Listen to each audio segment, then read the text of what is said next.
one of the things I do in the middle of the night, like any self-respecting chief executive, is to read and go through data and look at a lot of stuff. And one of my recent readings about 2 or 3 days ago was on the import cover of different countries. So I just put up a list of the whole world. In Kenya today we're at about trending between 3 and 4 months of import cover. And in that list I saw 6-7 months. Kenya is bang in the middle there. I saw 2 days.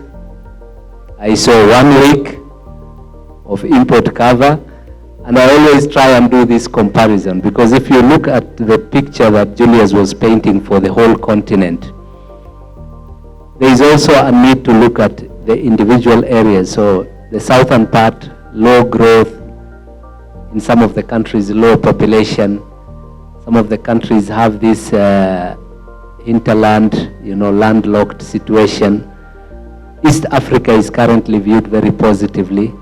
And when you look at East Africa, Kenya plays a very, very important part. So I think the start point for me is, despite everything that is going on, the positioning is very important to understand. When we say crisis, what do we mean? What's the data telling us? What is the comparative data between Kenya and the next country and the next country? What is the exact position? Because the media sometimes has a lot of information, and a lot of it is useful, but it's also good to understand, start with a fact base. That's what I would say. Secondly, of course, it's what you invest in, and the most important is the talent and the people that are in the room that will make the difference for the organization. And you know that when the Vice Chancellor was speaking about, what was the word? Snafu. The era that we are in, this idea that a change will come and then after that we will go into a business as usual, I think is expecting a bit too much. I think that there is a need to have the talent and the people in the room that are going to handle that change.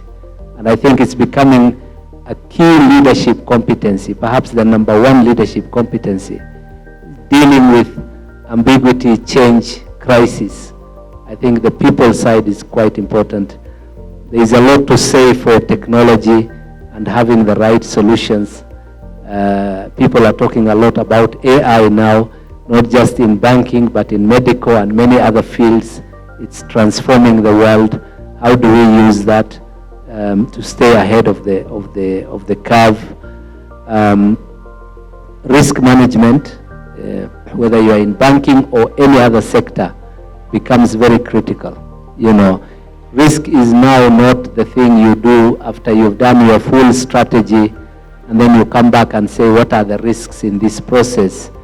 It's part of the strategic formulation process, so that you understand, how am I managing the individual risks within this process? So I'll go back to what I said earlier, which is a good balance between identifying your risks and having a system to proactively deal with it, but also identify opportunities. Identify opportunities. And in every one of these cycles, there are opportunities. One of the things I do is I meet a lot of our clients.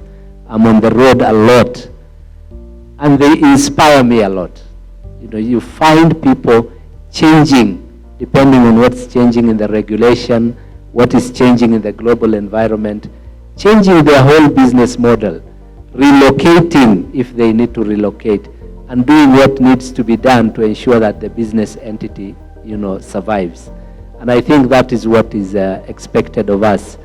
I think when either James or Dr. Caesar was speaking, there was something about the scarcity versus that mentality. And it reminded me of a talk I attended many years ago by a guy called Professor Nick Benadel, who was then leading Gibbs Business School in South Africa. And he talked about what he calls the map analogy of life, where you look at life as a series of opportunities and things that you can, changes that you can benefit from, where you don't see life as scarcity or as win-lose. That's the map analogy. And I fell in love with that analogy. But the other one which he gave us was what he calls the war analogy of life, where every day is a war. You come to the office, for your company to survive, another company has to die. For your career to grow, somebody else's career has to take a beating, etc. That's the war analogy. It's like everything is binary. One person is winning, another one is losing. And when you talk about the map analogy of life, you're saying there are a series of opportunities. They are not mutually exclusive. They are unrelated. We can all work together to identify those opportunities. And I loved that analogy. So I think in this scenario, I think the war analogy may not survive, but anyone who has an opportunity mindset will definitely go to the next phase.